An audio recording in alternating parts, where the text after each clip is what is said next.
함께 읽을 말씀 사사기 1장, 사도행전 5장, 예레미야 14장, 마태복음 28장 말씀입니다. 자, 오늘 말씀으로 함께 나눌 주제 함께 하심입니다. 세상 끝날까지 주님께서 우리와 함께 하신다라는 겁니다. 곧 마태복음 28장은요, 예수님의 부활과 성교 명령을 기록하고 있는데, 죽음을 이기시고 부활하셔서 하늘과 땅의 모든 권세를 가지신 예수님께서는 그 제자들에게 모든 민족을 제자로 삼으라 명령을 주시면서 함께 하심을 약속하셨습니다. 세상 끝날까지 함께 하신다 약속하셨습니다. 자, 마태복음 28장 19절 20절 말씀 보면, 그러므로 너희는 가서 모든 민족을 제자로 삼아 아버지와 아들과 성령의 이름으로 세례를 베풀고 내가 너희에게 분부한 모든 것을 가르쳐 지키게 하라. 볼지어다 내가 세상 끝날까지 너희와 항상 함께 있으리라 하시니라.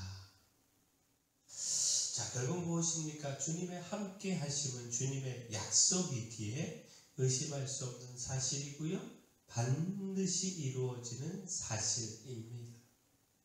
따라서 주님의 함께 하심을 기억하면서 힘써 맡겨주신 사명, 곧 복음을 전하는 일에 힘을 다해야 합니다. 어떤 고난과 두려움 가운데서도 주님의 함께 하심의 약속을 붙들고 그 고난과 두려움 이겨야 합니다. 자, 무엇보다 담대해야 합니다. 곧 주님께서 함께 하신다라고 하는 사실, 이것 기억하며 용기 내야 합니다. 그 주님의 함께 하심은 우리로 용기 내게 합니다. 사도행전 5장에 베드로를 비롯한 사도들이 공회에 선 것을 전하고 있습니다. 그 사도들이 대제사장과 또 그와 함께 있는 사람들의 시기로 옥에 갇혔다가 주님의 권능을 경험하고 이후 공회에 서게 됐습니다.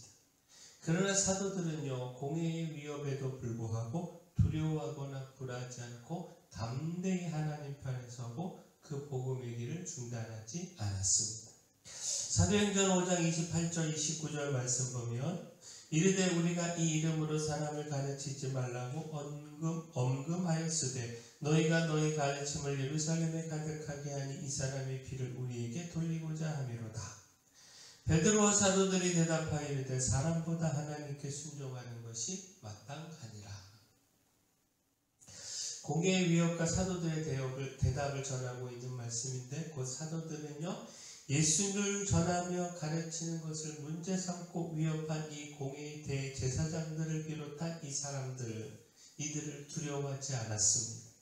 오히려 하나님을 두려워했고요, 따라서 하나님 말씀에 순종하는 것이 마땅하다, 이렇게 대답을 했습니다.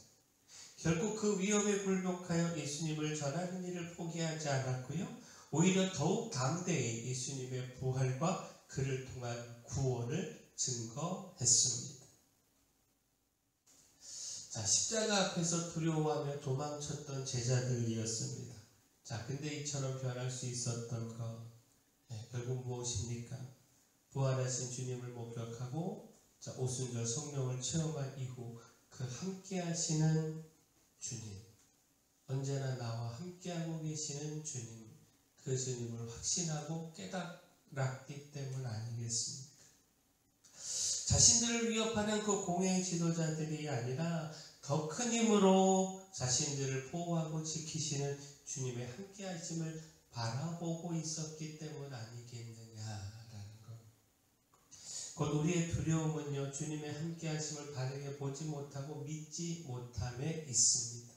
우리가 주님이 함께 하시는 것, 이것 분명히 보고 확신한다면 어떤 상황에서도 두려워하지 않을 수 있습니다. 함께 하시는 주님으로 인하여 용기 낼 수 있습니다. 바라기는 우리가 주님께서 함께 하심 이것 기억하고 담대하며 용기 내기를 소원합니다. 자, 또한 주님의 함께 하심은요, 우리로 평강을 누리게 합니다. 우리의 참된 평강은 주님의 함께 하심, 바로 함께 하시는 주님을 통해서 누릴 수 있습니다.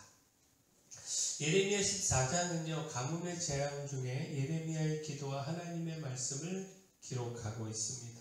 곧 예레미야는 가뭄으로 인한 참혹한 상황으로 인하여 그 백성들을 위해 하나님께 간구했습니다. 그러나 하나님께서는요, 그 백성들의 돌이키지 않고 멈추지 않는 그 죄로 인하여 심판하심을 말씀하셨습니다. 예레미야에게 그 백성들을 위하여 복을 구하지 말라 말씀하셨습니다.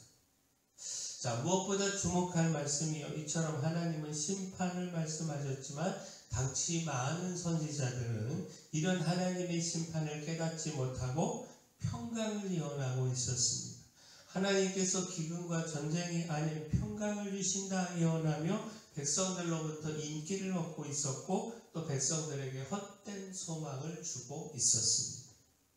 따라서 하나님의 심판의 말씀을 듣고 있는 예레미야로서는 이 거짓을 예언하는 선지자들과 이를 믿고 헛된 소망을 갖는 백성들로 인하여 탄식할 수밖에 없었습니다. 곧 예레미야 14장 13절 말씀 보면 이에 내가 말하되 슬프도소이다 주 여호와여 보시옵소서 선지자들이 그들에게 이르기를 너희가 칼을 보지 아니하겠고 기근을 너희에게 너희에게 이르지 아니할 것이라 내가 이곳에서 너희에게 확실한 평강을 주리라 하나이다. 자, 하나님은 이런 선지자들에 대하여 심판을 말씀을 하셨는데 하나님께서 보내지 않으셨음을 분명히 전하시면서 결코 이 땅에 이르지 않을 것이라 라고 말한 그 칼과 기근에 그들이 멸망할 것임을 말씀하셨습니다. 자, 결국 이런 거짓 선지자들의 헛된 평강의 예언과 하나님의 심판을 대하면서 하나님의 뜻과 다르게 예언된 이 평강, 다르게 하나님의 뜻과는 상관없이 예언된 이 평강으로는 결코 평강을 이룰 수 없다라고 하는 사실, 곧 하나님이 함께하지 않는 삶에는 평강이 있지 않다는 사실을 우리가 깨달을 수 있습니다. 아무리 선지자들이 평강을 말해봐야 하나님께서 평강을 주시지 않는 이상 그 평강은 이루어지지 않는다라는 겁니다. 참된 평강은 하나님께 있고 따라서 하나님께서 함께 하셔서 그 평강을 주셔야 합니다.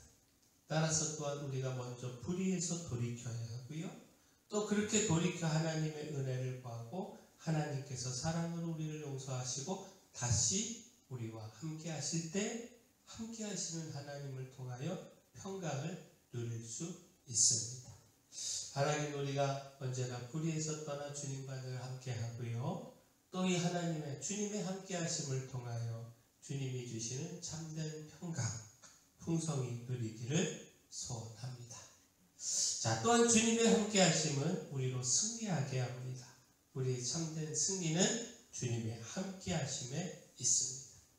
사사기 1장은요, 여호수아의 사후에 진행된 가나안 정복 전쟁을 기록하고 있습니다. 가나안 정복 전쟁을 앞에서 이끌던 여호수아가 죽었고 이것이 이스라엘에게는 큰 위기라고 말할 수 있겠지만 하나님의 함께 하심으로 각 지파별로 남겨진 가나안 족속들을 물리치며 계속된 승리를 거둘 수 있었습니다.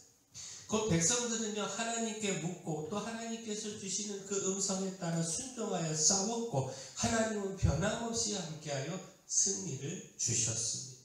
여호수아의 부재와 상관없이 이스라엘은 함께 하시는 하나님으로 인하여 승리를 누릴 수 있었습니다.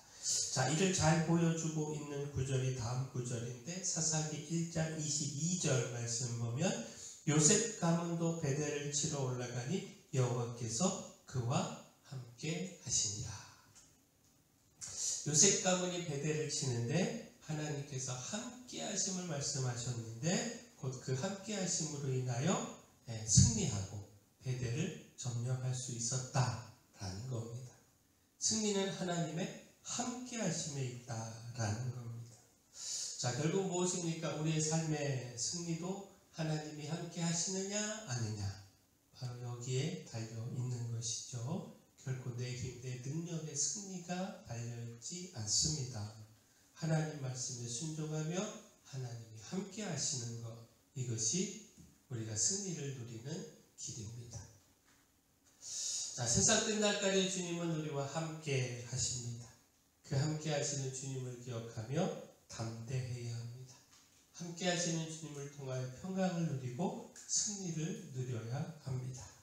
바라긴 우리가 함께 하시는 주님 더욱 붙들고 순종해서 담대함도 평안도 승리도 누리기를 소원합니다. 사랑의 주 하나님, 모든 권세를 가지신 주님의 함께 하심의 약속을 믿으며 그 사명에 충성하기를 소원합니다. 함께 하시는 주님을 기억하며 어떤 두려움도 이기고 세상 앞에서 당당하게 하여 주시고 함께 하시는 주님이 주시는 승리와 평강을 누리게 하여 주시옵소서.